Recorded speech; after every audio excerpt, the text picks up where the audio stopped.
I'm not a big fan of rules, and you may not be either. However, when it comes to writing formal academic assignments, there are 5 rules of formal writing you must adhere to if you want to give yourself a fighting chance of getting a decent grade. Here are those 5 rules.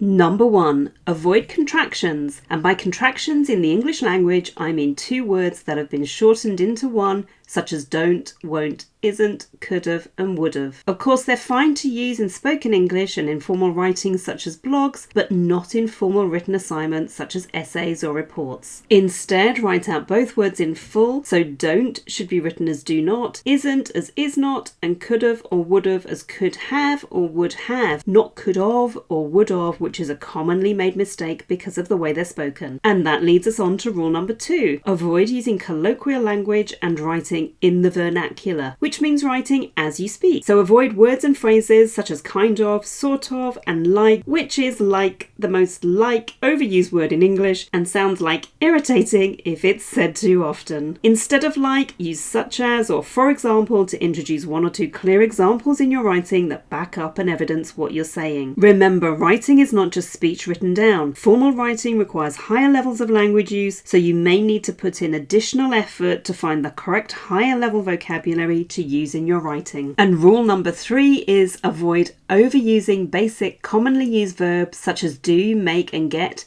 as they can make your writing sound quite basic and, well, boring. If you want your reader to stay awake until the end of your essay, use what are called higher register words and language that will give your writing a greater intellectual and more formal tone. Compare the example sentence, research was done to get results, with research was conducted to obtain results. We can also change conditions have got better now that they have made changes to conditions have improved since changes were implemented. In example 2, the revised sentence contains 7 words instead of 10, so the writing not only sounds more intellectual, it's more succinct and to the point. Also, avoid referring to they or things, as those words don't express anything factual or theoretical.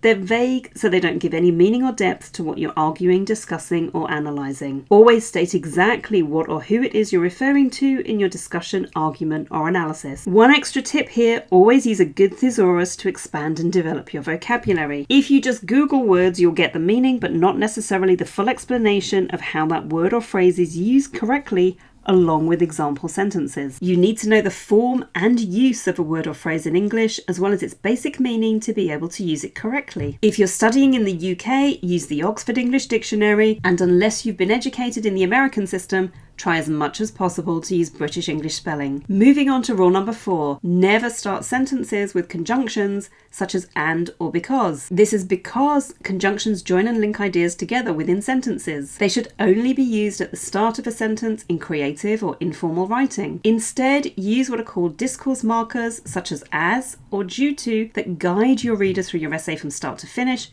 and clearly show them how your ideas link together within and between sentences. So in the first example here, because the research was only conducted on undergraduates can be replaced with as the research was only conducted on undergraduates. Then and in the second sentence can be replaced with in addition. Because can also be replaced with due to. And another way of starting the second sentence is to use further to this. These phrases all create links in your argument that signpost and guide your reader through your essay. Last, but by no means least, rule number 5. Avoid heavily emotive or sensationalist vocabulary. You're not writing for the tabloid media after all. So examples here are it's outrageous, disgraceful, shocking that something's happened, or the research trial failed spectacularly due to utter neglect. All you need to do is state the facts or publish theories that relate to and back up your argument, even if you feel really strongly about it. As mentioned in rule number 2, your aim is to provide your reader with 1 or 2 clear referenced examples